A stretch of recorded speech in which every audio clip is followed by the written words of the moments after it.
Salam Kamir, kekaguman ilahi mengarah pada iman dan rahmat.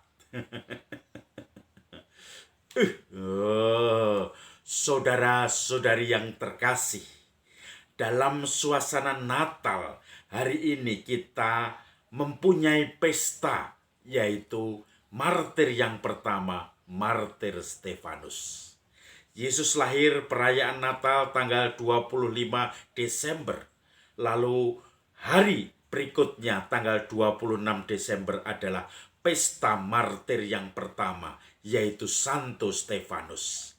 Betapa kelahiran Yesus, kehadiran Yesus akan memerlukan martir-martir sebagai konsekuensi dari mengikuti Yesus.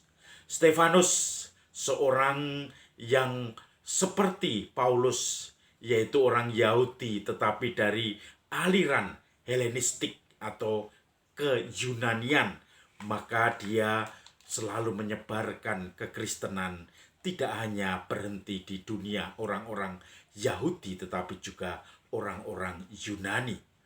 Maka dia menjadi martir yang pertama dengan dibunuh, tetapi tidak dengan pedang, tetapi dirajam, dilempari dengan batu. Ini pedang hanya ingin menunjukkan kekejaman atas kemartiran itu. Saudara-saudari yang terkasih, Injil hari ini juga berbicara tentang bagaimana Yesus memberi wejangan kepada murid-muridnya. Kamu akan dikejar-kejar, bahkan atas nama agama mereka, kamu akan dihadapkan kepada sidang agama menurut keyakinan mereka. Dan mereka akan menyesah kamu di rumah-rumah ibadatnya. Karena kamu akan digiring ke muka para penguasa dan raja-raja sebagai suatu kesaksian bagi mereka dan bagi orang-orang yang tidak mengenal Allah. Apabila mereka menyerahkan kamu, janganlah kamu khawatir akan bagaimana dan akan apa yang harus kamu katakan. Karena semuanya itu akan dikaruniakan kepadamu pada saat itu juga. Karena bukan kamu yang berbicara, melainkan Roh Bapamu. Dialah yang akan berbicara dalam dirimu. Orang akan menyerahkan saudaranya untuk dibunuh. Demikian juga seorang ayah akan menyerahkan anaknya. Anak-anak akan memberontak terhadap orang tuanya dan membunuh mereka. Dan kamu akan dibenci semua orang oleh karena namaku. Tetapi orang yang bertahan sampai pada kesudahannya akan selamat. Saudara-saudari yang terkasih, yang berbicara nanti bukan lagi kita, diri kita, mulut kita, tetapi dengan mulut kita Allah Bapa mengirim Roh Kudus-Nya untuk membimbing kita, membicarakan dalam kesaksian dan pembelaan diri kita, sehingga kita pun tidak akan mendapatkan celaka ketika kita setia kepada Tuhan. Saudara-saudari yang terkasih, saya ketika sedang bertugas belajar di Filipina, saya belajar di University of the Philippines di Filipina, kemudian saya tinggal di Ateneo University, itu universitasnya milik Romo-Romo SY. Saya tinggal dengan komunitas Romo-Romo SY dan kuliahnya di perguruan tinggi negeri di sana. Kemudian saya kenal juga dosen-dosen orang Filipina yang mengajar di Ateneo University, dan mereka sering mengajak kami berdiskusi, ngobrol, tetapi juga main ke sana kemari. Saking asiknya berdiskusi tentang politik, tentang sosial, tentang banyak hal yang terjadi, komparasi antara Indonesia dan Filipina, maka suatu saat saya diajak oleh dosen itu untuk ikut sosialisasi Partai Nasdem, Nasionalis Demokrat Filipina, bukan di Indonesia.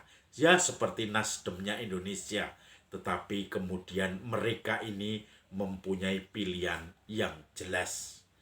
satu daerah, saya lupa namanya, masih ada kebun tebu dan di situ sugar plantation dan banyak pabrik tebu, tetapi juga di situ saya ingat daerahnya masih ada pemberontak NPA, National People Army, yaitu pasukannya Partai Komunis atau orang-orang kelompok dari aliran komunis. Kemudian saya naik bis itu sampai bermalam di bis, atau saya lupa perjalanan, pokoknya sampai malam. Kemudian bersama seorang dosen itu, dosen ilmu political science atau apa saya lupa. Kemudian kami berbicara sambil ngobrol menuju ke namanya Provin itu. Kemudian sampai di sana kami disambut, kemudian kami menginap di sana. Setelah itu ada acara sosialisasi itu di salah satu balai desa atau barangay kalau di sana sebutnya. Karena mereka dengan bahasa Tagalog, mereka asyik dengan segala diskusi, sosialisasi. Saya berdiri di depan gerbang balai desa itu atau barangay itu, mereka di dalam. Daripada saya ikut di dalam dengan bahasa Tagalog yang tidak terlalu paham, tetapi juga kalau di ruangan di belakang tidak melihat suasana, maka saya pun jalan-jalan keluar di pintu gerbang. Tanpa disadari, kerumunan itu didatangi oleh beberapa tentara yang kelihatannya NPA, National People Power. Mereka itu tentara yang beraliran komunis yang menjadi pemberontak di Filipina. Kemudian saya tidak lancar bahasa Tagalog. Kemudian tentara itu mulai bertanya pada saya dalam bahasa Tagalog. Saya tidak tahu apakah kumusta kayo atau pangalanmo, sinoposila, siapa kamu sinoposila, atau namamu, kumusta kayo, bagaimana kabarmu, bahasa Tagalog.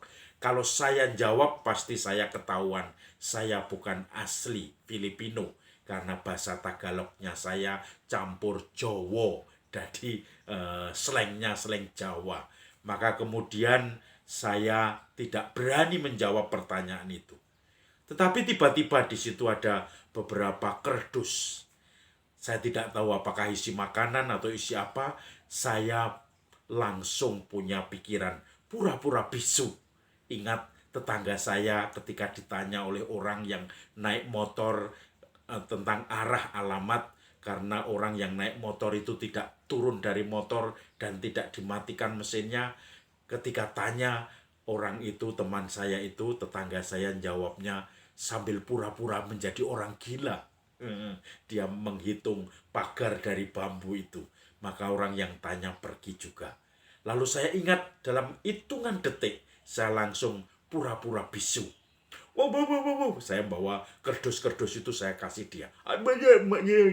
Sambil tunjuk-tunjuk pertemuan-pertemuan yang ada di dalam.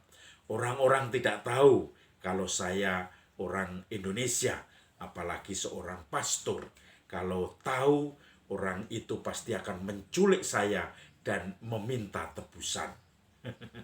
Atau mungkin malah orang pada seneng saya diculik, malah mereka beban karena makan banyak, karena harus membawa ke sana kemari menjadi susah. Tetapi intinya adalah kalau kemudian diculik menjadi tebusan, mencari tebusan, maka saya menjadi takut. Maka pikiran dalam waktu hitungan detik saya langsung pura-pura bisu dan ngomong dengan bahasa isyarat sambil au dengan mengasih kerdus itu ke tentara itu. Kemudian menunjuk-nunjuk ada pertemuan. Sebelum mereka habis ngomong, saya penuhi dengan gaya acting saya dengan bisu dan nunjuk-nunjuk au. Dan apa yang terjadi? Tentara itu langsung hanya ngangguk-angguk terus pergi sambil membawa kardus itu. Saudara-saudari yang terkasih, bagi saya ini adalah alat Tuhan. Tuhan menunjukkan kepada saya, Roh Kudus itu, bahwa dalam hitungan detik kamu tidak usah takut. Roh Kudus yang akan berbicara atasmu, yang akan membimbingmu. Maka dari pengalaman itu saya langsung lega. Lalu setelah selesai dalam perjalanan pulang naik bis, saya cerita pengalaman itu kepada dosen teman saya yang mengajak saya ke situ. Dia ketawa karena tidak tahan lucunya, tetapi saya merasakan ini menjadi suatu pengalaman di mana saya dibimbing Roh Kudus dengan suatu insting untuk pembelaan diri, menutup diri, sehingga akhirnya saya terselamatkan. Maka saudara-saudari yang terkasih, jangan takut akan pembelaanmu, karena Allah Bapa, Roh Bapa yang akan menaruh jawaban-jawaban di dalam mulut kita sendiri. Salam Kamir, kekaguman ilahi mengarah pada iman dan rahmat.